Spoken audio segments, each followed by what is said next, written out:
Hello दोस्तों, welcome to my channel knowledgeable brains. और आज हम बात करने वाले हैं जयंता महापात्रा की पोयम डॉन एट पुरी के बारे में। दोस्तों, जयंता महापात्रा का जन्म 1928 को हुआ था और उनकी डेथ 2023 में हुई है। वो एक इंडियन पोएट थे जो कि इंग्लिश में पोयम लिखा करते थे। उन्होंने पोयम लिखने की शुरुआत करी थी अपने 40s में। उनकी पोयम में जो है उड़ीसा के लैंडस्केप जो है झलकते थे, क्योंकि वो उड़ीसा के ही रहने वाले थे।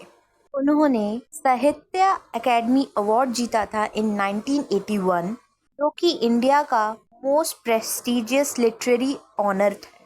जौनपुरी उनकी एक फेमस पोयम रही है, इसे आज हम लाइन बाय लाइन समझने वाले हैं। चलिए पोयम की शुरुआत करते हैं। Endless crow noises a skull in the holy sands, till its empty country towards hunger। उन्होंने पोएम की शुरुआत करी है ककॉफनी ऑफ क्रो से। ककॉफनी का मतलब होता है हार्श मिक्सचर ऑफ साउंड। तो उन्होंने शुरुआत में पोएम के जो कहा है, क्रो की जो नॉइसेस होती है, आवाजें होती है, वो आती है जब डॉन होता है, जब सूरज सुबह सुबह उगने वाला होता है तब। उन्होंने एक इमेजिनरी बोली है कि जो स्कल है वो रेत में है। ये चीज हिंट कर रही है डेथ को और डिस्ट्रक्शन को। चीज बता रही है कि जो हंगर है, भूख है और जो गरीबी है वो उस एरिया में फैली हुई है। White clad widowed women pass the centre of their lifes are waiting to enter the great temple. जो विधवा औरतें होती है उन्हें सोसाइटी बिल्कुल अलग कर देती है। वो औरतें जो है ग्रेट टेम्पल, जो कि जगन्नाथ टेम्पल है, उसके बाहर खड़ी रहती हैं, वेट करती रहती हैं। ये चीज़ सिंबलाइज करती है स्पिरिचुअल डिवोशन उन औरतों के अंदर कितना है और उनके अंदर होप कितनी है, उम्मीद कितनी है कि एक दिन उनके सारे दुख दर्द जो है, परेशानियां जो है, वो दूर होंगी। Their austere eyes stare like those caught in a net, hanging by the dawn's shining strength of faith।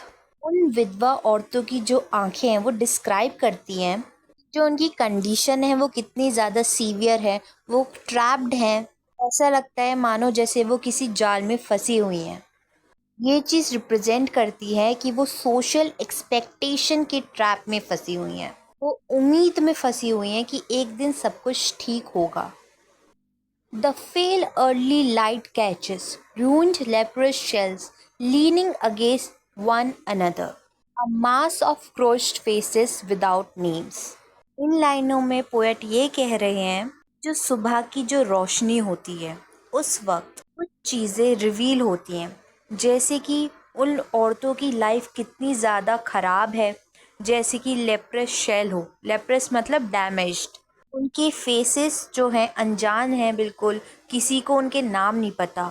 और वो क्राउच फेसेस हैं, मतलब कि नी से बेंट होके बैठी हुई हैं। उनके जो बॉडी है, अपर बॉडी, वो झुकी हुई है आगे की तरफ। ये चीज़ सिंबलाइज करती है वक्त के साथ साथ वो अपनी आइडेंटिटी खो चुकी हैं। तो यहाँ पे शेल्स को कंपेयर किया गया है उन विडो से जो कि लोनली हैं, होपलेस स्टेट में हैं। वो औरतें उस मंदिर के बाहर बैठी हुई हैं, बस में एक दूसरे को टेक लगाते हुए। उन औरतों में कुछ भी डिफ्रेंशिएट करने की कोई भी ज़रूरत नहीं है, क्योंकि वो सब एक जैसी हैं, बेबस और लाचार। And suddenly breaks out of my height into the smoky blaze of a sullen solitary pair that fills my aging mother, her last wish to be cremated here, twisting uncertainly like light on the shifting sands। ये last section जो है don of Puri का, जो कि depict करता है last stage of life को। The smell of pair, दोस्तों इसका मतलब है जब कॉर्प्स को जलाते हैं फ्यूनरल सेरेमनी में, तब जो उसकी जो स्मेल आती है उसकी बात कर रहे हैं यहाँ पे पोएट। जो पोएट की मदर है वो अवेयर है कि अभी वो जिंदा है, क्योंकि उसे वो स्मेल आ रही है अभी भी। वो जो है डेथ से डर नहीं रही है, बल्कि वेलकम कर रही है डेथ को। वो चाहती हैं कि वो अपनी नेटिव लैंड में जो है आखिरी सांसें लें, कि उस जगह से उनका एक डीप बॉन्ड है। दोस्तों यहीं पे ये पोएम ख़त्म हो जाती है। आई होप आपको पोएम समझ में आई हो। यहाँ पे डॉन एट पुरी जो है वो कैप्चर करती है इंटरसेक्शन ऑफ लाइफ को, डेथ को, फेथ को और हार्श रियलिटी को जो आज भी एग्जिस्ट करती है। उन्होंने ये सब जो है अपनी एक इमेजिनेशन से बताया है इस पोएम के माध्यम से। दोस्तों आज की वीडियो के लिए बस इतना ही, और वीडियो देखने के लिए हमारे चैनल को लाइक करें, शेयर करें और सब्सक्राइब करना ना भूलें। Thank you.